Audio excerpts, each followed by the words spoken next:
5 weeks ago, because of the work of Director Patel, we learned that the former chair of the House Intelligence Committee and current United States Senator leaked classified information.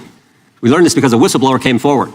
Whistleblower with 23 years experience in the intelligence community, a Democrat staffer on the committee, said this: they were pressured to leak classified information, which sort of raises the obvious question. Why would the head of the Intelligence Committee, the chair of that committee, who's supposed to be guarding our secrets, why would he be encouraging the leaking of classified information? Whistleblower told us that answer as well. The leaked information was supposed to be used, the leaked information, false information, was going to be used to indict President Trump. Now, the former chairman wasn't the only person leaking information. Jim Comey was also sharing things he wasn't supposed to share.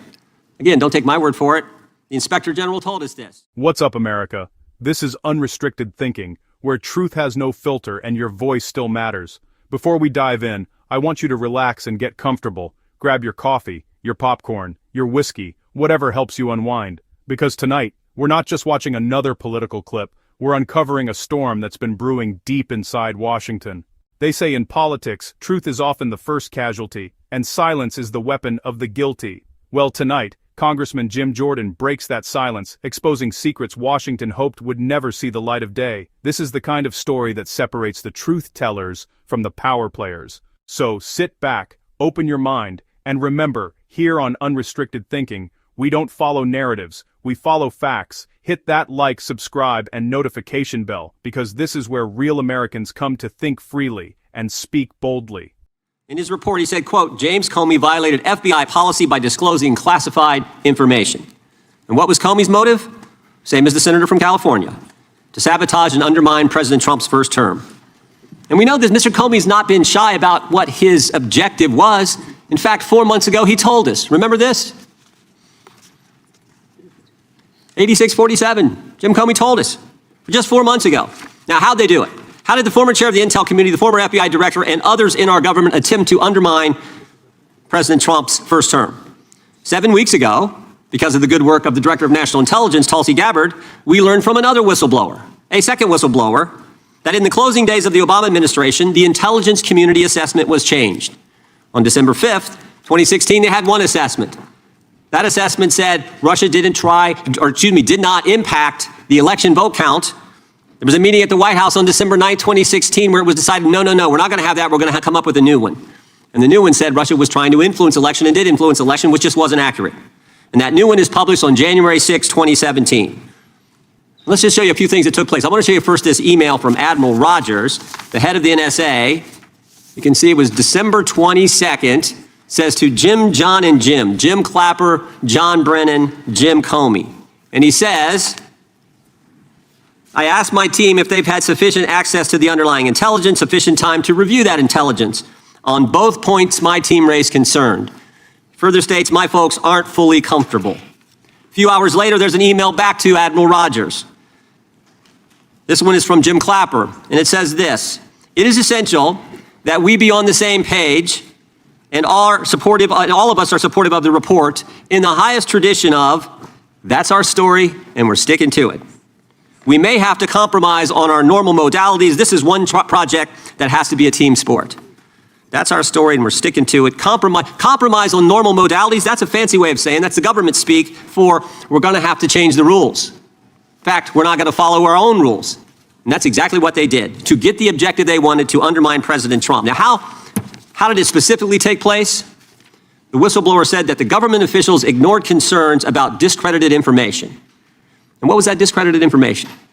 What was the discredited information that they didn't ignore the concerns about? What did they use, that discredited information? Of course, it was the dossier, the now famous Steele dossier that was paid for by the Clinton campaign when they hired the law firm Perkins Coie, who hired Fusion GPS, who hired the foreigner Christopher Steele, who wrote all this garbage and lies down. That is what was used to change the intelligence community report. And what happens next? What do Jim, John, and Jim do next? They go to Trump Tower on January 6, 2017 to brief then President-elect Trump about the dossier. Again, the Clinton-financed, foreign-authored dossier that the whistleblower knows is garbage and that they know is garbage. And then there's one final step. Jim Comey leaves that meeting with the president and immediately leaks to the press that they briefed the president on the discredited information. They briefed the president on the dossier and thereby giving it some credibility and creating the basis and the predicate for all they did to the president. They leaked false information, they leaked classified information, they used and leaked discredited information, and they didn't follow their own rules, all to sabotage President Trump's first term. And but for this guy, Kash Patel, but for this guy, we would never have known this information. The good people of this great country would not have known what took place 8 years ago when they were trying to undermine the guy elected by we the people. And I want to thank Attorney General Bondi. She set up a special strike force, a special team to look into this and see if there's any criminal liability that exists in what took place. Now, in addition to getting the truth to the people, Director Patel is getting the bad guys off the street. He's moved agents out of Washington, got the focus off of politics here in D.C., and is instead putting bad guys behind bars. 21,000 violent criminals have been taken off the streets, which is a 125% increase from the comparable period in the previous administration. He's rescued 4,000 kids. He's got 1,300 predators who he's arrested. He's also ended the weaponization of the FBI.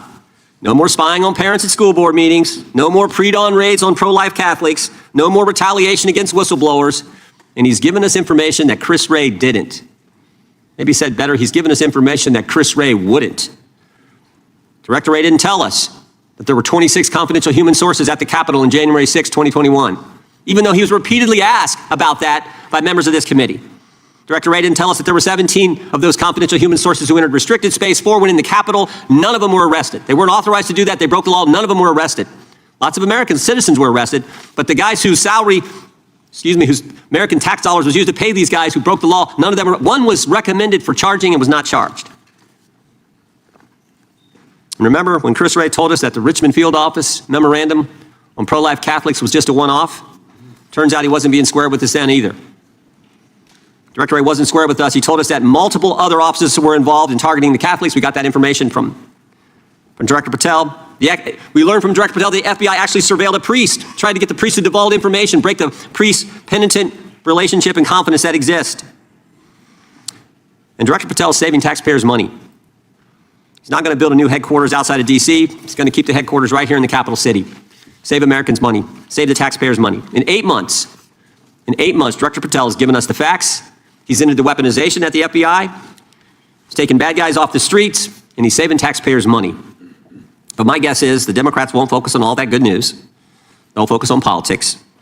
They'll stick with Comey and Clapper and Brennan and continue to try to undermine President Trump. That I yield to the ranking member for an opening statement. Congressman Jim Jordan didn't walk into that House hearing to play politics. He came to deliver the truth. He accused Adam Schiff, the former Intelligence Committee chair, the man sworn to protect classified secrets, of leaking them to destroy President Trump. A whistleblower with 23 years in intelligence said Schiff pressured them to leak false classified information designed to indict Trump. Let that sink in. The guardian of secrets turned into the manipulator of lies. And I'll say it, this wasn't about national security. This was about political revenge. When power feels threatened, it'll trade truth for survival every single time. But Schiff wasn't acting alone. Jordan named names, starting with James Comey, the former FBI director. The Inspector General confirmed Comey violated FBI policy by leaking classified details, all to sabotage Trump's presidency.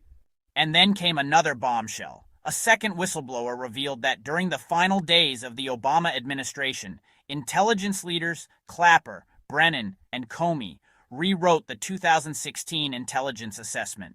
Originally, the report said Russia didn't affect the election results, but just days later, it was changed to say the opposite, that Russia did influence it.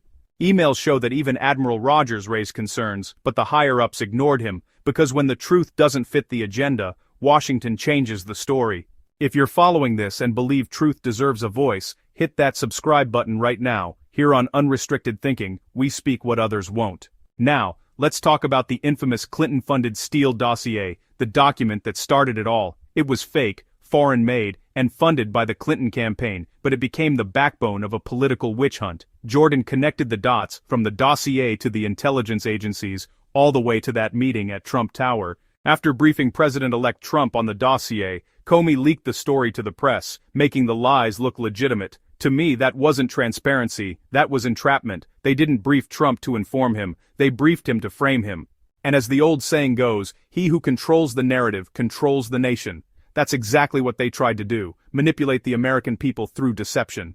But Jordan also gave credit where it's due. Kash Patel, a man who helped uncover what others buried. Patel's work exposed corruption, rescued victims, and restored some sense of accountability in our institutions. He's proof that integrity still exists in government, but it needs backup from us, because as long as we stay silent, the swamp grows deeper. Drop your thoughts in the comments below. Tell me what you believe really happened. Do you think this was just political warfare, or something much deeper? Your opinion matters here. Washington won't listen, but we will. This is your platform to be heard, your space to speak your mind, because when the people become silent, tyranny speaks louder. Jim Jordan didn't just expose corruption, he reminded us of something bigger. When politicians think they're above the law, democracy begins to crumble. Jordan's message was simple, but powerful. No politician is above the truth. And he's right. America doesn't belong to the elites. It belongs to the people who built it, who defend it, and who still believe in it. It's time to restore faith in the system, not by trusting blindly, but by demanding honesty. Because in the end, truth is not partisan, it's patriotic. So here's my take. What Jim Jordan did wasn't just politics. It was a stand for every American who's tired of lies and double standards. The system may be broken, but it's not beyond repair. Not as long as we care enough to fight for it. This is Unrestricted Thinking, the channel where we challenge corruption, question authority, and make sure Washington remembers the people still hold the power. So hit like, subscribe, and share this video with everyone who believes truth still matters. And remember this, truth fears no question, and freedom dies when silence wins. Stay bold, stay informed. This is Unrestricted Thinking, signing out.